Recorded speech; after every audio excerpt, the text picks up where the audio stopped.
देख वेद में कितना निर्मल ज्ञान है। सत्य है कि कहते अनजानपने में कोई गलती मेरे तो हो जाए उसको भी आप माफ़ कर देते हो। देखो अब आप जानबूझ कर नहीं करोगे, जानबूझ कर करोगे तो फिर आप नालायक हो, क्योंकि आपको ज्ञान हो गया। अनजानपने में गलती होगी, मालिक माफ़ करेगा। और दान देने से भी कुछ ऐसे कर्म हैं जो दान करने से अक्षीण होते हैं, नष्ट होते हैं, परमात्मा ही करता है।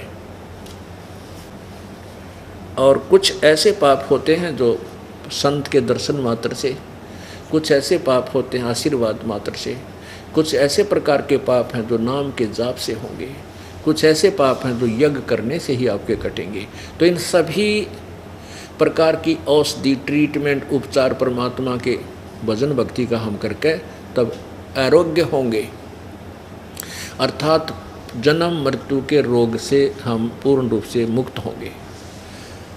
अब प्रश्न ये चल रहा था कि ये अज्ञानी क्या बोलते हैं कि किया हुआ कर्म तो भोगना ही पड़ता है, पाप तो कटे को नहीं कटता। और वेद कहते हैं परमात्मा गौर पाप ने काट दे। कबीर परमेश्वर अपनी वाणी में पहले से बता रखा था, यही वेदों का ज्ञान भी और इनसे ऊपर का ज्ञान भी है। मासा घटे न तिल बधे, मासा घटे न तिल बधे, विधना लिखे जो लेख, सच्चा सतगुरु मेट कर ऊपर मारे मेख। कि ये तुम्हारा जो तुम्हारे भगवान का विधान है, ना तो मासा घटे ना तिल बढ़ सकता, यानी कोई परिवर्तन नहीं हो सकता। जैसा किया वैसा ही तुमने भोगना पड़ेगा। जो साधना तुम करते हो, जिसको तुम इष्ट माने बैठे हो, ब्रह्म तक, पर ब्रह्म तक, ब्रह्मा विष्णु महेश तक, और सच्चा सतगुरु, पूर्ण सतगुरु, यानी वो अविनाशी सच्चा सतगुरु, यानी पूर्ण परमात्मा आप ही आकर के एक सतगुरु की भूमिका करता है। और इस दास को भेजा है तो अपनी वो पावर ऑफ अटॉर्नी दे दी। तो सच्चा सतगुरु मेट के ऊपर मार दे मेख, यानी फॉर एवर खत्म कर देता उस पाप को। जब ही सतनाम हृदय धरो, भयो पाप को नासे, जैसे चिंगारी अग्नि की पड़े पुराने घास।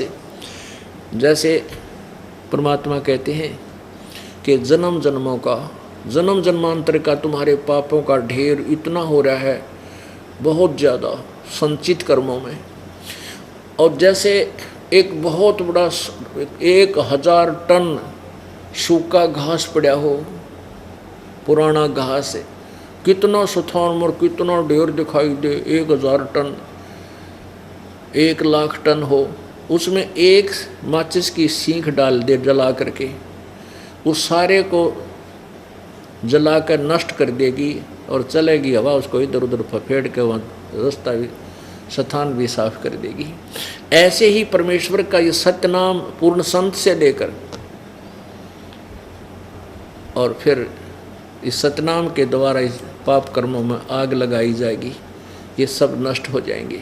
जब ही सतनाम हृदय धरो, भयो पाप को नासे, जैसे चिंगारी अग्नि की, एक छोटी सी चिंगारी अग्नि की, पड़े पुराने घास, आग लगा दे सब ने बक्कड़ पाट जाए। तो परमात्मा पहले कह रहे थे भगवान पाप नाश कर देता है, उसकी विधि कैसे है वो दास बताएगा, परमात्मा बताएंगे। उन्होंने बताई, अब दास को मिली है चाबी खजाने की, वो जड़ी की जो पाप काटने वाली जड़ी इस दास को दी है परमेश्वर ने अब, और इसी से कटेंगे। और किसी से नाम भी ले लोगे, ये नकली संत भी बन जाए, इन्हीं नाम के देने वाले जो मेरे से विमुख होकर, उनसे कोई लाभ नहीं होगा। वो और बड़े शत्रु हैं परमात्मा के और समाज के, उनसे सावधान रहना है। उसके लिए आपको एक यहाँ भक्ति और भगवान पुस्तक दास ने बनाई है, वो 2 पार्टों में इकट्ठी जल्द की है, वो ले लीजिएगा। उससे क्या होगा कि जो भक्ति पर लगे हुए वो डगमग नहीं हो सकते। अब भक्त क्या करते हैं, बुक ले जाते हैं, पढ़ते नहीं, उनको पढ़नी चाहिए। 10 रुपये मिलेंगे, 2 भाग हैं। एक तो भक्ति सौदागर को संदेश, उसके भी 2 भाग हैं, वो भी 10 रुपये की है। और भक्ति और भगवान के भी 2 भाग हैं। उससे आपको फाउल पॉइंटों का पता लगा भक्ति और भगवान से, आप यहाँ से अवश्य लीजिए।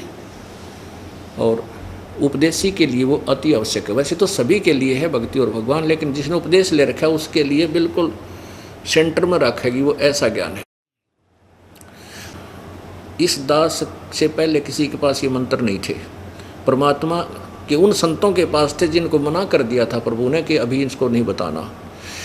श्री नानक साहिब जी के पास भी थे, संत नानक जी के पास था ये मंत्र सतनाम का, लेकिन उनको आदेश दे दिया था कि अभी इसको किसी को बताना नहीं है, आप अपना मंत्र करके पार हो जाओ।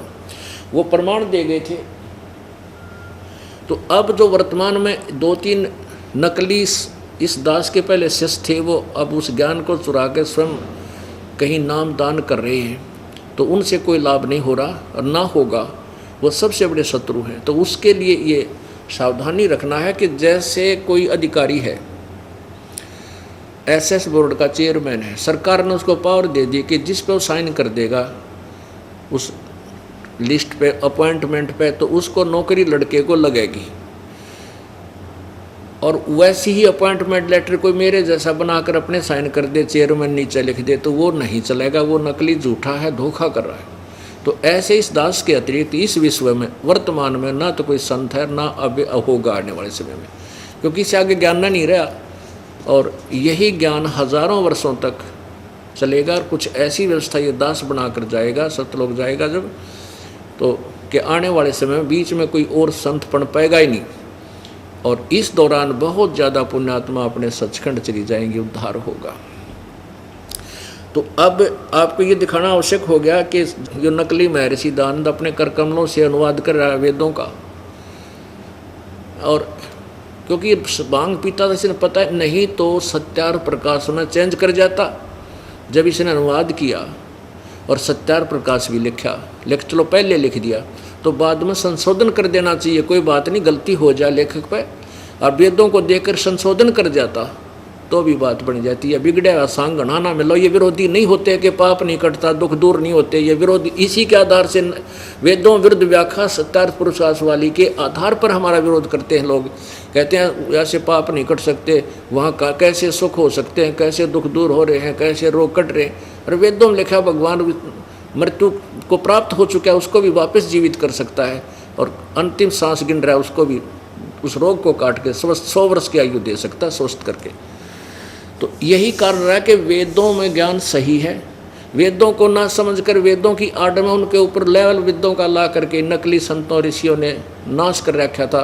जैसे एक बोरी के ऊपर लिख रखा है कि बूरा यानी खांड चीनी, और उसमें भर रखी गधे की लीद, तो वो तो खोल के देखा जब पता चलेगा बूरा है या गधे की लीद है, तो या गधे की लीद है इस सत्यार्थ प्रकाश में। वेदों का लेवल, बूरा का लेवल, चीनी का लेवल ला के गधे की लीद में रखी है। तो ये खोल के दिखाऊंगा जो पतबीरा पटेगा ना, लेवल ने देख के थोड़ा निषेध हो जाएगा इसमें बूरा है। तो ये रोड़ा पड़ रहा था भाई मेरी गेलियाँ, ये बेशक पढ़ो, ये तो ढोल के डंके पे बताना पड़ेगा और समाज को जगाना पड़ेगा। अब ये भांग पीता था, ये स्वामी जी स्वयं स्वीकार कर रहे हैं, दास अपनी तरफ से नहीं कर रहा। वैसे मैं तो पहले कहा करता था ये दास कि ये अवश्य कोई नशा करता होगा, जिसके कारण इसने ये नहीं पता तो पहले पृष्ठ पर क्या लिख रहा है, दूसरे पर क्या लिखने जा रहा है, उसका खंडन कर रहा है खुद। और 24 वर्ष की लड़की 48 वर्ष के पुरुष का ब्याह का संयोग उत्तम बता रहा है, समास में इंसान नहीं लिख सकता। और दूसरा ये कहता है सूर्य पर ऐसे ही मनुष्य रहते हैं, अन्य पशु प्राणी भी रहते हैं, मनुष्य आदि सारी सृष्टि है। और ये बाग बगीचे झरने सूर्य पर हैं, वो तो भांग पी गए बोल सकेगा आदमी, या नशा कर रखा कोई और गोली गाड़ी खाता हो मनमाने नशे की नींद की। ये देखो, ये एक पुस्तक है महर्षि दानंद समग्र क्रांति के अग्रदूत, संपादक हैं स्वामी सत्य प्रकाश सरस्वती, और डॉक्टर रतन कुमारी स्वाध्याय संस्थान इलाहाबाद से ये प्रकाशित है। ये देखना, इसमें प्रारंभ यहाँ से होती है, महर्षि दानंद जीवन व्रत और कर्तृत्व। लेखिका इसकी है डॉक्टर उषा ज्योतिषमती, MSc DPhil, और ये कहाँ से छपी है, डॉक्टर रतन कुमारी स्वाध्याय संस्थान इलाहाबाद से। यहाँ से फिर देख लीजिए,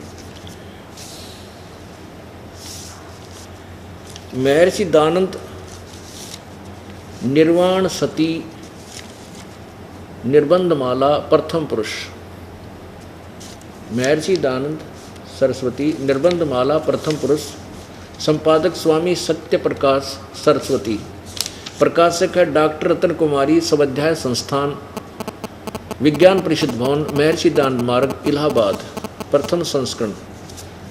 अब यहाँ देख, मुद्रक है सरयू प्रसाद पांडे, नागरी प्रेस, आलोपी बाग, इलाहाबाद। इसके ये 8वें पृष्ठ पे है।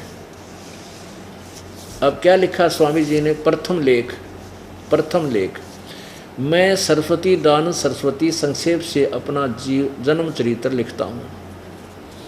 अपने आत्माओं, दयानंद जी ने अपना पत्र भेजा एक संस्था के पास कि मेरा जीवन चरित्र में टुकड़े टुकड़ों में लिखकर भेजूंगा, अब ये समय नहीं है तो आप इसको एकत्रित करते रहना और छाप देना।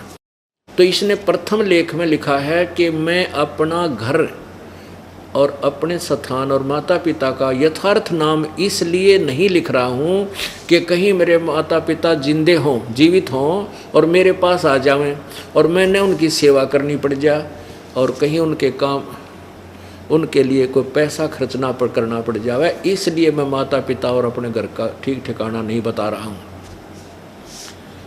अरे तेरा गजब भैया, औरों को तो कहते हैं माता पिता से बढ़कर कोई गुरु नहीं, माता पिता से बढ़कर कोई सेवा नहीं, और खुद कहता स्वामी जी कि मैं माता पिता की सेवा और उनके लिए समय बर्बाद करना नहीं चाहता। अरे तेरा गजब भैया। परमात्मा कहते पंडित और मसालची दोनों सूझे ना, औरों को करें चांदना रहे आप अंधेरे में। ये देखो इसी के प्रश्न नंबर 8 पर जीवन व्रत और कर्तृत्व, प्रथम लेख, मैं स्वामी दयानंद सरस्वती संक्षेप से। अब अपने आगे स्वामी भांग पी के लिख सका आदमी, अपने आगे श्री नहीं लिखा करता, खुद लिखने वाला श्री या स्वामी नहीं लिखा जाता। मैं स्वामी दयानंद सरस्वती संक्षेप से अपना जन्म चरित्र लिखता हूँ। संवत 1881 के वर्ष में मेरा जन्म दक्षिण गुजरात प्रांत के काठियावाड़ का मजोकठा देश मोरबी का राज्य औदिच्य ब्राह्मण के घर में हुआ था। यहाँ अपने पिता और निजी निवास स्थान के प्रसिद्ध नाम इसलिए नहीं लिखता कि जो माता पिता आदि जीते हों मेरे पास आवें तो इस सुधार के काम में विधन हो, क्योंकि मुझको उनकी सेवा करना, उनके साथ घूमने में श्रम करना यानी मेहनत करना, धन आदि का व्यय करना नहीं चाहता। अरे वाह महर्षि, आप तन्यों कह मैं माता पिता की सेवा करना नहीं चाहता और ना उनके लिए 2 पैसे लाना चाहता, कहीं मेरे काम में बाधा ना पड़ जाए। अरे भले आदमियों, एक किसान है, एक दुकानदार है, कर्मचारी या अधिकारी है, कोई मजदूर है, सब अपने अपने काम में व्यस्त हैं। ऋषि महर्षियों का ये काम हो है भी अपना काम करें, और उसमें मान ले एक किसान है, वो ने कहा मैं अपने माँ बाप की सेवा क्यों करूं, मैं ऋषि भी ना करा करता, वो दिन पढ़ा को ना थोड़ा पढ़ाइयो ना तो यह भी आग लग जाओ कि अब एक किसान अब सारा दिन धंधा करता है, सुबह से लेकर शाम तक, रात को भी लगा रहता कि तो पानी पूनी से चाय का वार आ जाए, और वो भी फिर कह दे भाई मेरे किसान किस खेती के काम में बाधा बने और माँ बाप की सेवा मैं ना करना चाहता, पैसे भी लगाने पड़े, बीमार शमार हो जाएंगे तो वो भी कह सकता है, उसका वही काम है। और संत और गुरुओं का यही काम है। और मान ले माता पिता उसके पास आ जाते तो के बिजली गिर जाती, उनकी सेवा करने में क्या हानि होती। यहाँ ये दास है, यहाँ पर प्रत्येक महीने में कम से कम 50,000 व्यक्तियों का आवागमन रहता है और उनकी सबकी सेवा हो रही है यहाँ पर। और यहाँ मेरे माता पिता भी रह रहे हैं तो उनकी सेवा में बता के पहाड़ टूट जाएगा, 2 रोटियाँ खावें सुबह शाम। तो ऐसे मंदे विचार, ऐसे बेहुदे ज्ञान से युक्त हैं उस महर्षि जी के ये पुस्तक, और उनका विचार ऐसे कहीं भी अप्लीकेबल नहीं, कहीं भी खरे नहीं किसी दृष्टिकोण से। अब देखो आगे कमाल कर रखा, इसी पुस्तक के महर्षि दयानंद समग्र क्रांति के अगर दूत, अब देखो अब यहाँ 20 से थोड़ा सा इसका लिंक बनाना पड़ेगा। प्रश्न नंबर 20 से देखिएगा, जीवन व्रत और कर्तृत्व। अब ये है प्रश्न नंबर 20। अब यहाँ से शुरू करते हैं थोड़ा सा कि और श्रृंगी रामपुर से होकर छामनी की पूर्व दिशा वाली सड़क से कानपुर जाने वाला रास्ता था। जब संवत 1912 विक्रम समाप्त हुआ और 1913 शुरू हुआ, अगले 5 मास में कानपुर व प्रयाग के मध्यवर्ती अनेक प्रसिद्ध स्थानों मैंने देखे। अब 1913 है ये इसलिए यहाँ से प्रारंभ करना पड़ा कि यहाँ थोड़ा मिसप्रिंट है। अब पृष्ठ 21 पर कमाल कर रखा है कि मैं भांग पिया करता। तत्पश्चात जिस वस्तु की खोज में था उसके अर्थ यानी उसके लिए आगे को चल दिया और असुद सुदी 2 संवत ये 1913 है, नोट 1313 में जिसका जन्म भी नहीं था स्वामी जी का, ये मिसप्रिंट हो गया। 1913 को दुर्गा कुंड के मंदिर पर जो चंडालगढ़ में है पहुंचा, वहाँ 10 दिन व्यतीत किए। वहाँ मैंने चावल खाने तो सर्वथा छोड़ दिए और केवल दूध पर अपना निर्वाह करके दिन रात योग विद्या के अध्ययन में अभ्यास में तत्पर रहा। दुर्भाग्यवश वहाँ मुझे एक बड़ा दोष लग गया, अर्थात भांग पीने का स्वभाव हो गया।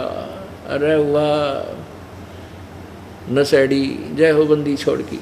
और कई बार उसके प्रभाव से मैं सर्वथा बेसुध हो जाया करता। वार मैं ऋषि नकली। अब नौका चावल खाने तो छोड़ दिए और केवल दूध पी कर योग अभ्यास में, हाँ, योग विद्या के अभ्यास में लीन रहता था और भांग पीने लग गया। चावल खाने छोड़ दिए, भांग पीने लग गया, नौका योग अभ्यास में लगा रहता था और बेहोश हो जाता था। अब बेहोश कोई पड़ा है तो आप उसने कुछ भी अब पी का भांग पड़ जाता था, कट ला के किधर बैठा रहता सारी रात नो करे न सोचो बड़े सारी रात का बैठा महात्मा चाड़ा पाट दिया इसने समाधि का। अब इसे थे ये नकली ज्ञान तो इनको मिला नहीं, न इनकी साधना ठीक। अब झूठा ज्ञान ध्यान कहाँ लावे, जब इनका ज्ञान ही झूठा है तो ये समाधि कहाँ लगा रहे, किसको देखने की चेष्टा करें। झूठा ज्ञान ध्यान कहाँ लावे या बाद बेदा चतुराई। जब भगवान निराकार है तो फिर नो आकड़ के बैठने की क्या आवश्यकता थी। ये किस लिए कर रहा स्वामी जी, ये देखो ये केवल ड्रामा ढोंग था। जब भगवान निराकार है फिर ये ट्राई किस लिए करा समाधि लगाने की, किसको देखेगा, निराकार का क्या देखेगा ये। अब ये भांग पिया करता और भांग पी के अड़ंग बड़ंग ठोक गया, केवल संस्कृत जानता था और संस्कृत के प्रभाव से इसकी प्रभुता बन गई, बड़ा विद्वान। क्योंकि बचपन से ब्राह्मण समुदाय में जन्म था इनका और ये ऐसे ब्राह्मण के घर जन्म हुआ जो पंडिताई करता था और बचपन से इनको कंपलसरी था वेदों के श्लोक याद करा दिए जाते थे। अब हमारे छोटे छोटे बच्चे हैं, इनको सुबह की शाम की आरती, असुर निकंद रमैणी और तकरीबन सुबह का भी बहुत सा नित्यनेम 5-10 वर्ष के 11-12-13 वर्ष के बच्चे को याद हो जाता है। तो ऐसे ही अरबी गीता और वेदों का दास ने कंठस्थ करवा दिया अनुवाद और ये श्लोक मंत्र, ये पूछ लो इनसे, एक एक बता देंगे। तो ऐसे ही इनका अभ्यास था, इन्होंने संस्कृत सीख ली और वेदों को घोट लिया, लेकिन अनुवाद कति बेरा नहीं था, ज्ञान नहीं था इनके पास। अब एक और कमाल दिखाऊं इस अज्ञानी का, कहता सूर्य पर मनुष्य रहते हैं, वहाँ पर ऐसे बाग बगीचे हैं, तो भांग बिना बगैर भांग पिए बगैर किसी नशे के ये शब्द नहीं लिखे जा सकते। कलजा कांप जा, कोई नो कह सूर्य पर आदमी है, कहाँ आदमी है, और वहाँ ये बाग बगीचे भी हैं, बातों आदमी की बात करें। ये देखो अब दिखाता हूँ पुण्यात्माओं, जब तक हम इनके इस कारनामों को नहीं देखेंगे तो इन नकली ऋषियों से हटकर यथार्थता को हम प्राप्त नहीं कर पाएंगे। ये वही सत्यार्थ प्रकाश है जो अभी आपको दिखाया था। अब इसके 8वें समोल्लास के लास्ट में 197 पृष्ठ पे ये देखिएगा, अष्टम समोल्लास, ये अष्टम समोल्लास। और यहाँ पर है प्रश्न क्या कि सूर्य, चंद्र और तारे क्या वस्तु हैं और उनमें मनुष्य आदि सृष्टि है व नहीं। मनुष्य आदि यानी मनुष्य आदि माने और पशु पक्षी ये हैं या नहीं, प्रश्न किया स्वामी दयानंद जी से। स्वामी दयानंद जी ने उत्तर दिया, ये सब भगोल लोक और इनमें मनुष्य आदि प्रजा भी रहती हैं। आड़े तोड़ हो लिया, वैसे तो क्लियर हो गया, कंसेप्ट ही क्लियर है इनका। फिर भी विस्तृत जानकारी दी है। पृथ्वी जल अग्नि वायु आकाश चंद्र नक्षत्र और सूर्य इनका वसु नाम इसलिए है कि इन्हीं में सब पदार्थ और प्रजा बसती है और ये ही सबको वसाते हैं, जिसलिए वास के निवास करने के घर हैं। ये निवास करने के घर हैं सूर्य चांद भी, इसलिए इनका नाम वसु है। जब पृथ्वी के समान सूर्य चंद्र नक्षत्र वसु हैं तो पश्चात उनमें इसी प्रकार प्रजा होने में क्या संदेह है। अरे वाह, नो कह जब यह पृथ्वी छोटा सा लोक पृथ्वी यो भी वसु है और सूर्य भी वसु है, तो जिस प्रकार इस पृथ्वी पर आदमी हैं और प्रजा भी है, तो क्या सूर्य पर होने में कोई संदेह, क्या संदेह है? नहीं, वहाँ पर भी है, ये सभी रहते हैं। ये देखो क्या संदेह है। और जैसे परमेश्वर का एक छोटा सा लोक मनुष्य आदि सृष्टि से भरा हुआ है, तो क्या वे सब लोग शून्य होंगे? परमेश्वर का कोई भी काम निष्प्रयोजन नहीं होता। तो इतने असंख्य लोकों में मनुष्य आदि सृष्टि न हो तो सफल कभी हो सकता है? इसलिए सर्वत्र मनुष्य आदि सृष्टि है। स्पष्ट कर दिया कि सूर्य पर मनुष्य और अन्य पशु पक्षी प्राणी भी रहते हैं। फिर किसी ने प्रश्न किया कि वहाँ पर क्या ये सब पदार्थ हैं, सेब संतरे काजू किशमिश और ये गेहूँ चने बाजरा ज्वार? कहता हाँ, ये सभी पदार्थ, सुख देने वाले सभी पदार्थ, ये जल झरने सभी हैं वहाँ पर। क्योंकि जैसे परमात्मा ने, इसका उत्तर है स्वामी जी का, कि जैसे पूर्व कल्प में सभी सूर्य आदि सभी लोक रचे, उनमें सब पदार्थ रचे थे, इस प्रकार जब दोबारा ये रचे हैं वर्तमान के, इनमें भी सब सुख पदार्थ ये सब रचे हुए हैं। फिर किसी ने पूछा क्या क्या इन वेदों का सूर्य पर रहने वाले ये व्यक्ति इन्हीं को पढ़ते हैं? कहाँ इन्हीं को पढ़ते हैं? अरे थरा गजब हो, खा लिया खून इसे देव इन ऋषियों ने। ये देखो, ये वही सत्यार प्रकाश है और 198वें पृष्ठ पर ये चल रहा है। अब यहाँ के बताओ है स्वामी जी, क्या बताया कि धाता यानी परमात्मा ने जिस प्रकार के सूर्य चंद्र धो भूमि अंतरिक्ष और ततरसत यानी वहाँ पर स्थापित सुख विशेष पदार्थ पूर्व कल्प में रचे थे, वैसे ही इस कल्प में, कल्प अर्थात इस सृष्टि में रचे हैं।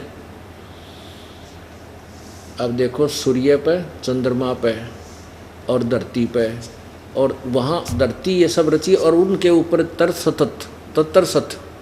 ततरसत माने वहाँ पर जो रहते रखे हैं जो पदार्थ हैं वो सुख विशेष पदार्थ, यानी काजू के किस्मस संतरे, ये गेहूँ चने ज्वार बाजरे और शीतल जल, ये सब कहते हैं सूर्य पर पहले पूर्व काल में भी कल्प में रचे थे और वैसे ही इस कल्प में यानी वर्तमान में भी हैं, इस सृष्टि में भी रचे हैं तथा सब लोक लोकांतरों में भी बनाए हैं, भेद किंचित मात्र नहीं होता।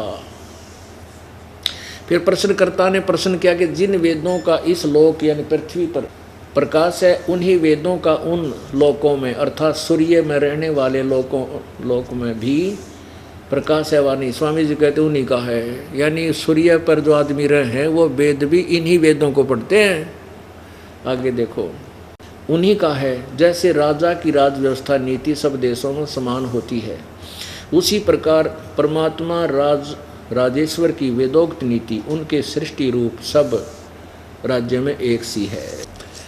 निरंजन धन तेरा दरबार, निरंजन धन तेरा दरबार, जहाँ पर तनिक न न्याय विचार, जहाँ पर तनिक न न्याय विचार। वैसा ओढ़े मुल मुल खासा, गल मोतियों के आर, वैसा ओढ़े मुल मुल खासा, गल मोतियों के आर। पति भरता को मिले न खादी व सूखा निरस आहार निरंजन। धन तेरा दरबार निरंजन, धन तेरा दरबार जहाँ पर तनिक न न्याय विचार। पाखंडी की पूजा जग में और संत को कहें लबाड़े। पाखंडी की पूजा जग में संत को कहें लबाड़। अज्ञानी को परम विवेकी, ज्ञानी को मूड गवार निरंजन। धन तेरा दरबार निरंजन, धन तेरा दरबार जहाँ पर तनिक न न्याय विचार। कह कबीर सुनो भाई साधो सब उल्टा व्यवहार। कहें कबीर सुनो भाई साधो सब उल्टा व्यवहार। इन सच्चों को तो ये झूठ बताओ, इन झूठों का एतबार निरंजन। धन तेरा दरबार निरंजन, धन तेरा दरबार जहाँ पर तनिक न न्याय विचार।